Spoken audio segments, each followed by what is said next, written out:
Hi అండి, నమస్తే. తోడు నీడ ఆశ్రమం కోటప్పకొండ నియర్ బై వేద పాఠశాల డిఆర్డి ఆఫీస్ దగ్గర ఈ రోజున మన ఆశ్రమంలో ఒక భార్యాభర్తలు ఇద్దరు జాయిన్ అయ్యారు. సో ఈమెకి బ్రెయిన్ స్ట్రోక్ వచ్చింది. బ్రెయిన్ స్ట్రోక్ వచ్చేసి పక్షవాతం ఒక సైడ్ ఒకసారి వచ్చింది, ఇంకో సైడ్ ఇంకోసారి వచ్చింది.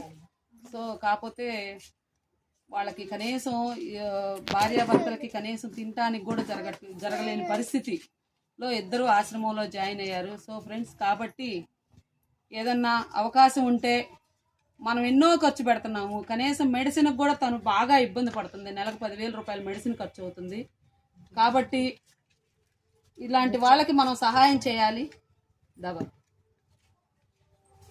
ఇలాంటి వాళ్ళకి మనం సహాయం చేయాలి తప్పకుండా. కాకపోతే ఏంటంటే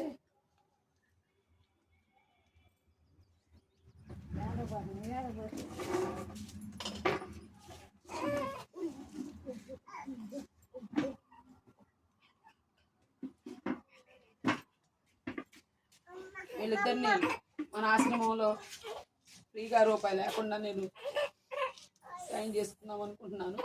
కాబట్టి ఫ్రీగా భోజనం అంటే పెట్టగలుగుతాను, కానీ మెడిసిన్ ఖర్చు నేను ఇవ్వలేని పరిస్థితి. కాబట్టి వీళ్ళందరినీ దయ ఉంచి తనకి మెడిసిన్ ఖర్చు కొన్ని పని కూడా తను చేసుకోలేని పరిస్థితి.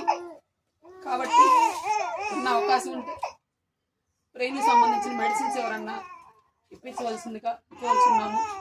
ఇద్దరు మగపిల్లలు అయితే ఆస్తి మొత్తం అమ్మేసుకొని హాస్పిటల్కి అయిపోయినాయి దాదాపుగా. ఈయనకి బాగలేదు, వాళ్ళ హస్బెండ్ అప్పుడు తనకి బాగలేకపోతే తనకి కూడా 25 లక్షల దాకా అయినాయి.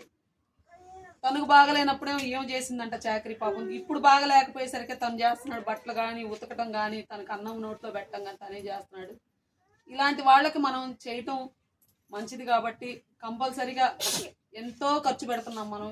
ఎన్ని రకాలుగా అయినా కూడా పుట్టినరోజులని పెళ్లి రోజులని మనం హోటల్స్ కానీ రెస్టారెంట్లు కానీ పోయి చాలా ఖర్చు పెడుతున్నాం. కాబట్టి దయచేసి ఇలాంటి